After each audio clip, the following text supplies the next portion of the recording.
Hello and welcome back, everyone. In the skies above Peach's castle, we're playing a Nintendo game on Rocket Rabbit Commentaries. Ouch!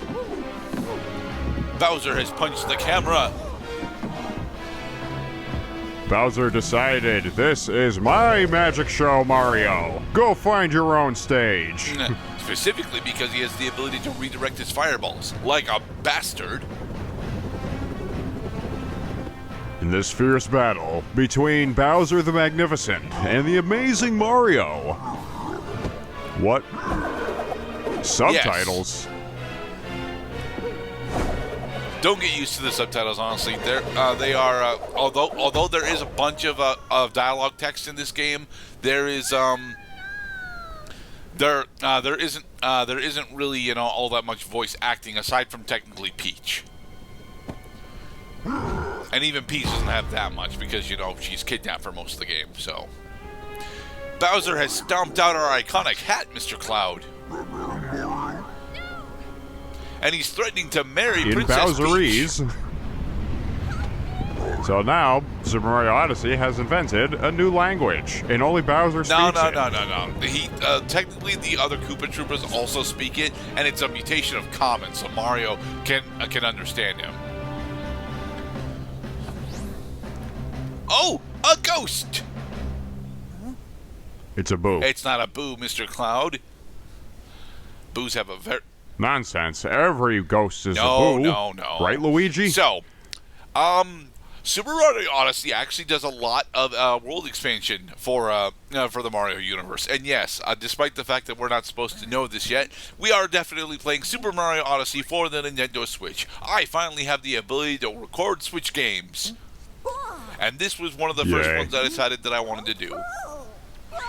Hey, come back here! I know it's mostly destroyed, but it's our hatch, damn it!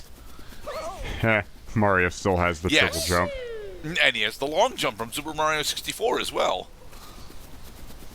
That's two abilities that we have from Mario's very first 3D adventure that has persisted to the day of modern Mario.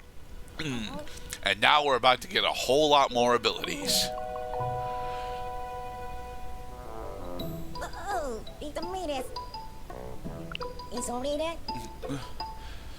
Oh god, he's speaking Gaddese. Well... You've landed in the Cap Kingdom. This is the kingdom of funny hats. Not quite, actually. They're all almost entirely ghosts with top hats. Except for Tiara, who is, actually a magic tiara. Is this what games have come to, that now subtitles have to have, like, the accompanying emoticons? Not all the time. In fact, they only rarely do it here, specifically for keywords like Bowser, Peach, Tiara, Mario. I think Cappy gets one later, but he doesn't start with one. Oh, come on. Yeah, you're a bit big for us, Cappy. Oh, come on. Welcome to the primary gimmick of Super Mario Odyssey. Cappy is our hat. It's adjusted my size. Exactly. Cappy is now our companion. Cappy. So, with Cappy, we now have the ability to attack things by throwing our cap.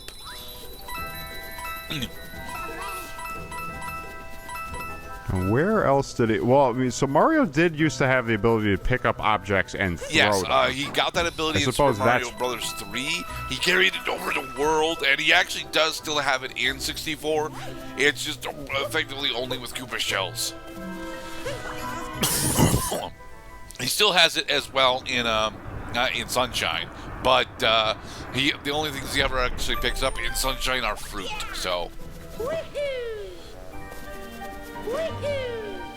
Let's see how far Mario can fall before he takes falling damage. Actually, because of the Super Mario 64 ground pound, we can fall an almost indefinite amount of height and take no falling damage, assuming that we remember to do a ground pound at the end.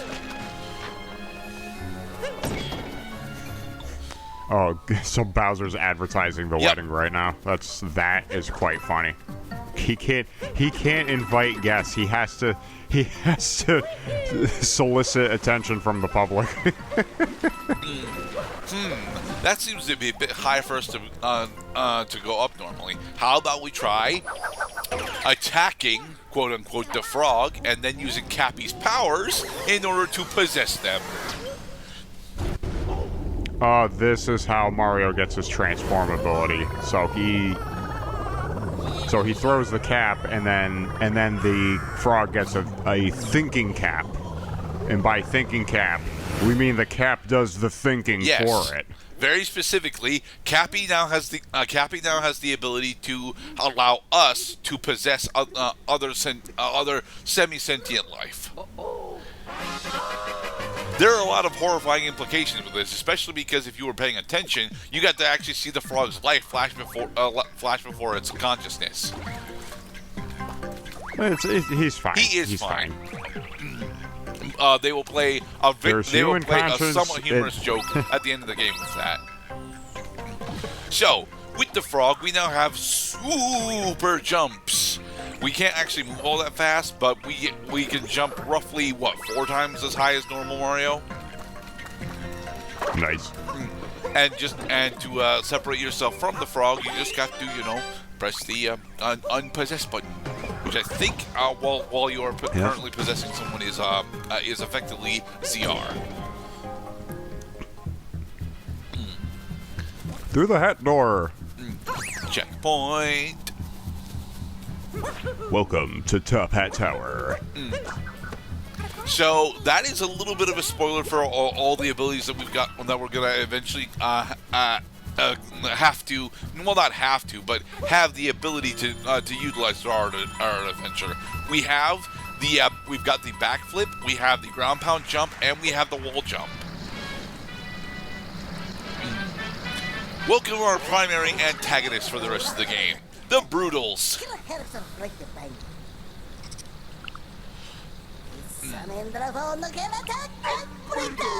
Ta-da!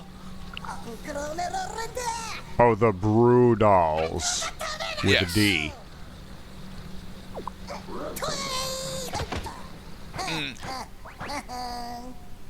All right. So our first fight against Brutal against Brutal Mad Hatter rather is what I refer to them. The Brutals all actually do have their own names. I just never remember what the fuck they are.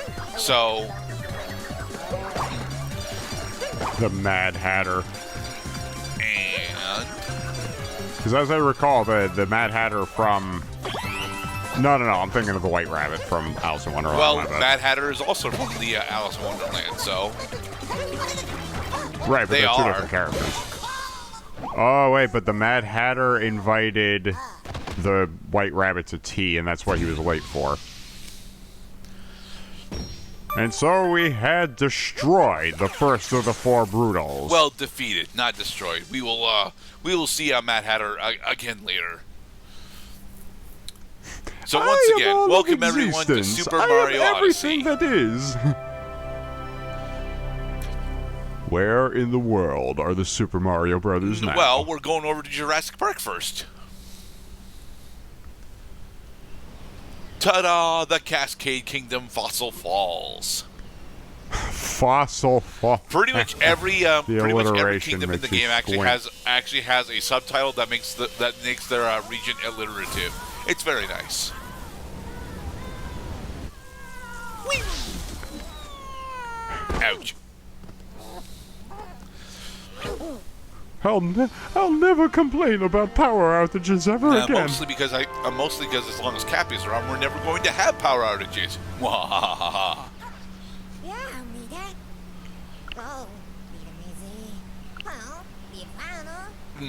All right. So, how familiar are you with Super Mario Sunshine, Mr. Cloud? Quite familiar. Right, because Super Mario Odyssey takes a majority of its cues as a fusion of both Super Mario Galaxy and Super Mario Sunshine. Virtually every level in Super Mario Odyssey is a small to large open world setting where you can go around and collect the MacGuffins, these power moons, in any order and any way that you wish. Virtually everything you do has got a relatively small chance of granting you a power moon, and you need to collect a certain amount of power moons in order to get to the end of the game. So They're power stars from Super Mario 64, yeah. Except the power stars were more limited in that a majority of them were locked to you while you were going after specific ones.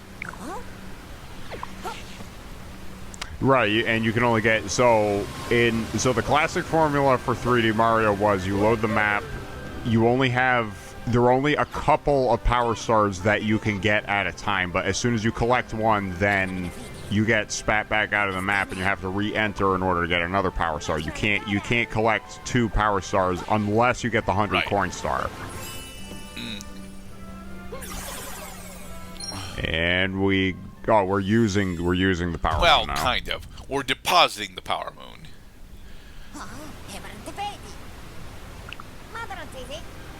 Indeed we can, Cappy.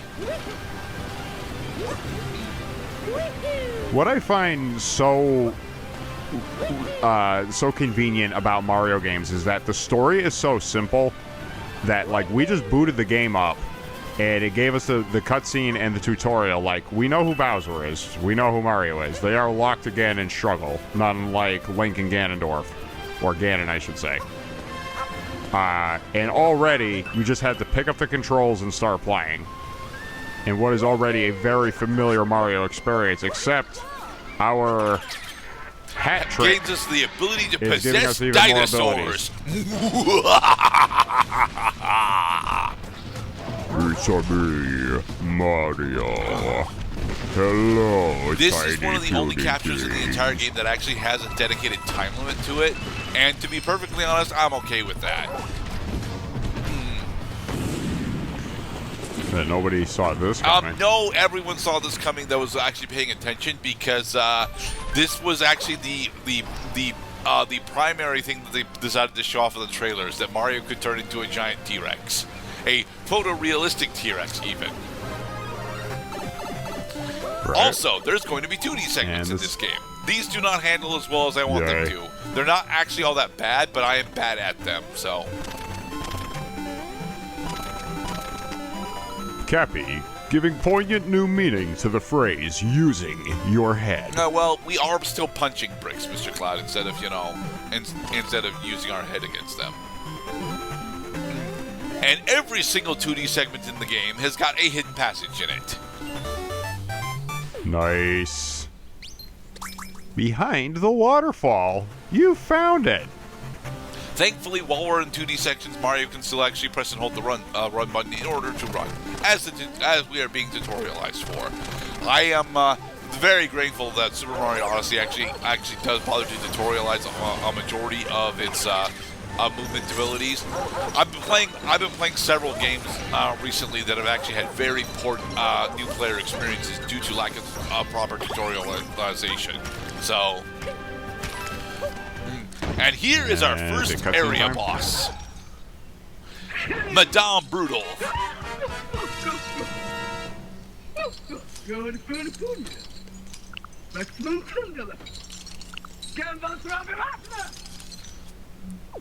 Well, unfortunately for you, your adorable Chain Chompkins is actually the way that we're going to end up fighting you. Because as we've already seen, we've got the ability to possess Chain Chomps. So... And...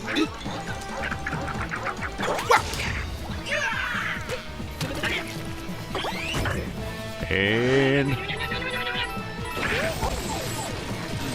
Now, I think that during that attack, you actually can take off the hat, but I don't think you can actually possess the Chain Chomp during her retaliatory attack.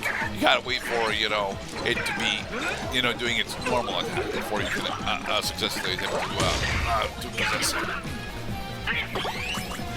Boss learning.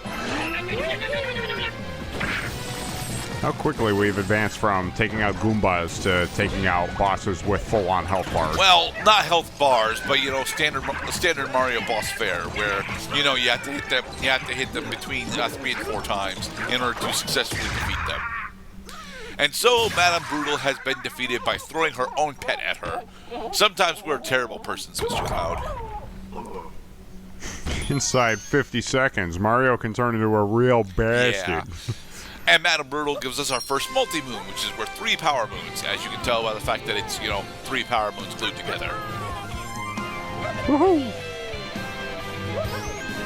In the next episode, we will continue on with Fossil Falls. Be safe, everybody.